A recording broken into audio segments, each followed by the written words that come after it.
Earlier, I spoke with top National Security Council spokesman John Kirby. John, thank you for joining us.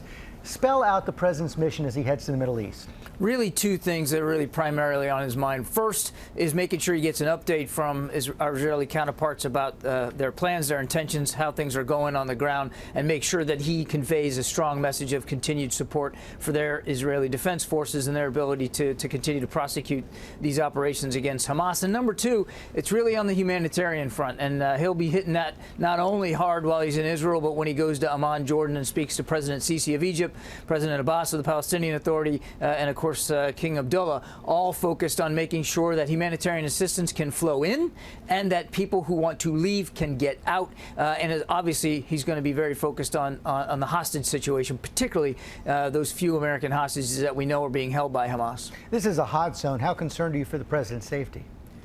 Well, there's always a concern wherever the president travels for his safety, of course. This will be certainly no different, and I'm sure that the concerns will be appropriately addressed through the necessary force protection and personnel protection measures, but obviously we won't go into details about that. You said the president wants to show support for Israel, but does his mission also include urging Israel to restrain themselves, not avoid a full-scale ground invasion of Gaza?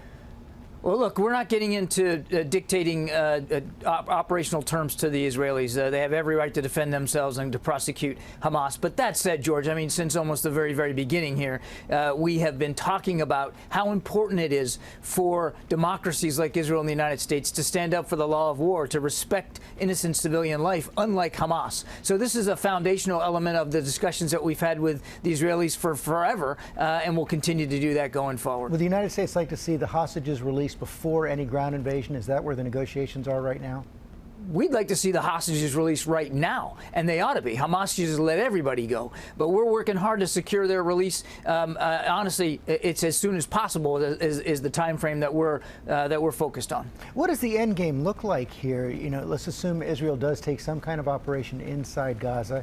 Is Gaza governable the day after? That, I think, is a question that hasn't been answered yet. And it's a fair question. And it's one that we're obviously talking to our Israeli counterparts about. What happens the day after? What does Gaza look like? I think they're still working their way through some of that. We're going to actually have those kinds of conversations with them immediately right now in the near term, is making sure that they can continue to precisely target and go after Hamas. The United States has pledged additional military aid to Israel. How critical is it that the Congress passes it right away? And should it be tied to Ukraine aid? It's vital that we get this supplemental funding, George. We need it. I mean, we've got enough appropriations right now for both Ukraine and Israel to get us in the near term. But a lot of that depends on the expenditure rate of the munitions and how fast and accelerated these operations go. So we're concerned about that, and we're having active conversations up on Capitol Hill. Now, as for what's linked or what's not linked, again, those are active conversations we're having with members of Congress. I don't want to get ahead of where we are in the decision process. I would just tell you this, George. Both are important. We need to continue to be able to support Ukraine, and we need to be able to continue to support Israel. John Kirby, thanks very much. Yes, sir. Well, hey there, GMA fans. Robin Roberts here. Thanks for checking out our YouTube channel. Lots of great stuff here. So go on, click the subscribe button right over here to get more of awesome videos and content from GMA every day, anytime. We thank you for watching, and we'll see you in the morning on GMA.